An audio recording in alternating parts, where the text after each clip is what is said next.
اللہ کے محبوب علیہ السلام نے ارشاد فرمایا 4 چیزیں اگر کسی کو مل جائیں تو وہ اس کی خوش بختی سے ہیں۔ ان میں سے ایک الدار الواسع، کشادہ گھر، دوسرا وزوجۃ حسنہ، صالحہ، پاکیزہ، عفت مآب، نیک فرما بردار بیوی اس سے مراد ہوتی ہے۔ بیوی کا صالحہ ہونا، خوبصورت ہونا، نیک ہونا، فرما بردار اور مطیع ہونا، خاوند کے اوپر تحکم کا مزاج نہ رکھنے والی ہونا، خاوند کے مال میں اور اس کی آبرو میں خیانت کرنے والی نہ ہونا، یہ بیوی کی خوبیاں ہیں۔ ایک روایت میں آیا کہ جب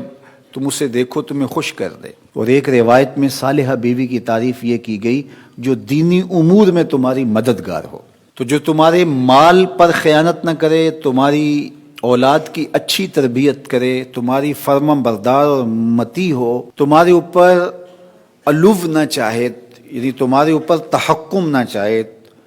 اور تمہیں نیچا لگا کے رکھنے کی آرزو اس کے سینے میں نہ ہو، بلکہ وہ تمہیں سربلند دیکھنا چاہتی ہو، اپنے پردے کی حفاظت کرنے والی ہو، اپنی آبرو کی حفاظت کرنے والی ہو اور قانع ہو، شکر گزار ہو، تو ایسی بیوی کا نصیب ہو جانا حسنات دنیا سے ہے۔ آقا کریم نے ارشاد فرمایا الدنیا متاع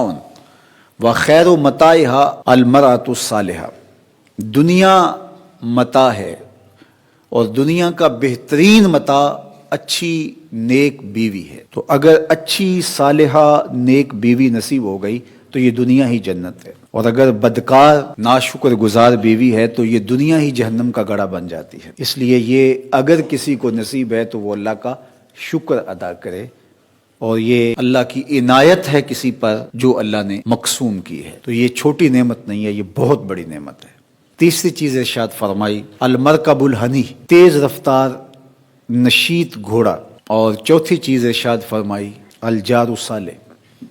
نیک ہمسایہ۔ تو کسی کو نیک ہمسایہ نصیب ہو، کشادہ گھر مل جائے، نیک صالح پاکیزہ مزاج خاتون نصیب ہو جائے، اور اپنی ضرورت کے لیے اچھی سواری مل جائے،